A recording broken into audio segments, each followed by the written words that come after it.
What's going on, everyone? I hope you're all doing well. If you're new here, my name is Serge. Welcome to the channel. To all my reoccurring viewers, thank you so much for all the love and support that each and every single one of you have shown me. And if you have not yet, feel free to go check out legionassistedlivingacademy.com, where I teach how to start your own facility from A to Z. Also, I will be doing a monthly webinar, so make sure to go register on the website. And also, if you're a passive investor or an operator looking to potentially sell or expand your business, feel free to reach out to us at valleyalfventures.com. We would love to have a conversation with you. And so let's go ahead and jump into the topic of this video.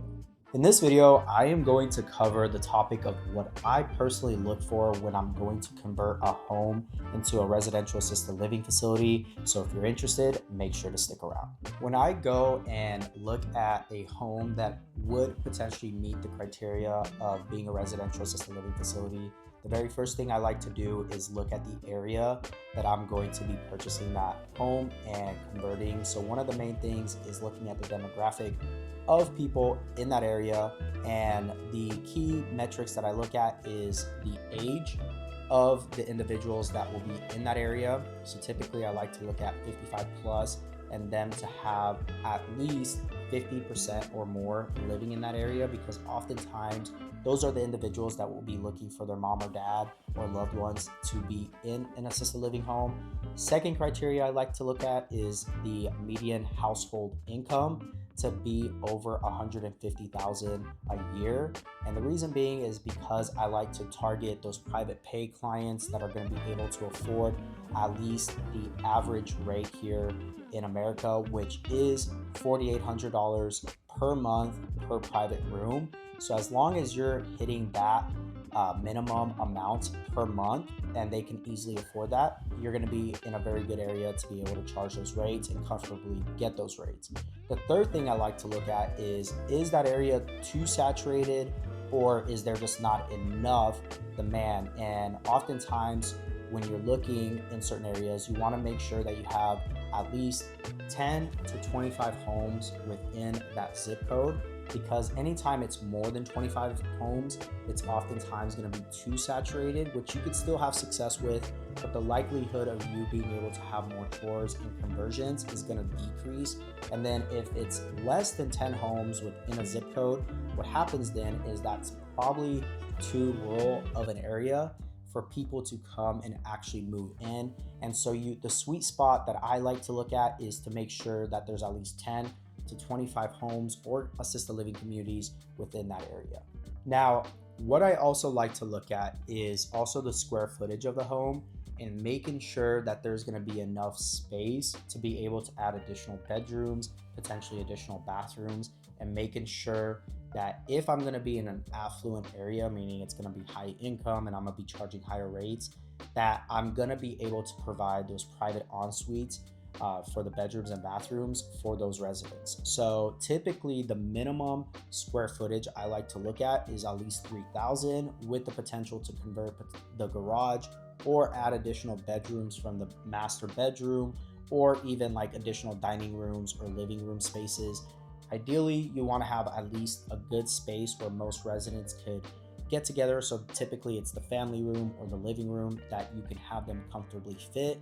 And then you want to have a minimum of anywhere from 7 to 10 total bedrooms, because oftentimes you're going to be wanting to offer options if they have to do a shared bed or even a private bed.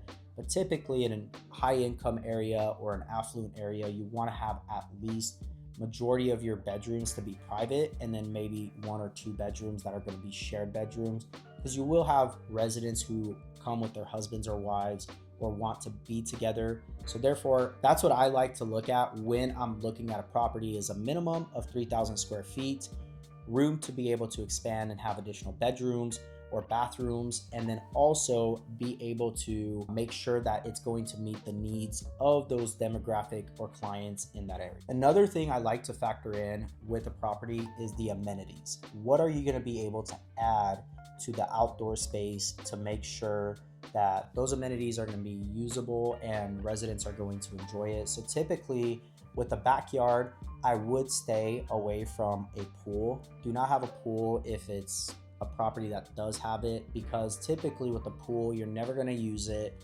It's just going to be there. It's going to look aesthetically pleasing, but it's not functional. Most residents are rarely ever getting in a pool.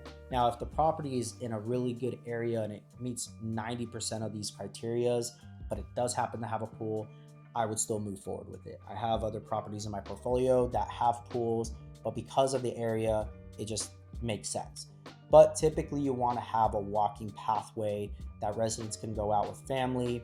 Typically you want to have like a gazebo or a pergola to be able to have shade. And then you could also do like a putting green. And then other people also put different types of like little gardens, or they'll have like a chicken coop. There's all types of stuff, and that's stuff that you have to kind of factor in depending on the community that you're in. If you're in an HOA, you're likely not going to be able to do a lot of that type of stuff, but you can always incorporate different little activities outside for your residents to go do. And then you always have to keep in mind the budget that you have. So to do a really good high-end luxury conversion, you're typically looking at anywhere from $200,000 to $300,000 as far as the construction budget that you're going to need to have. Now, most conversions that I've done in the past, I've done conversions as little as $60,000 to $70,000, and that required just changing out the flooring, doing some aesthetic stuff to the home like paint, and then also converting 2 to 3 bathrooms and maybe adding an additional bedroom somewhere. In that $60,000 to $70,000 budget, you're going to be able to do something like that. But when you're doing something more high-end and more intense, you're probably looking at $200,000 to $300,000. So that is what I would factor in for a construction budget for a home that I would be looking to convert.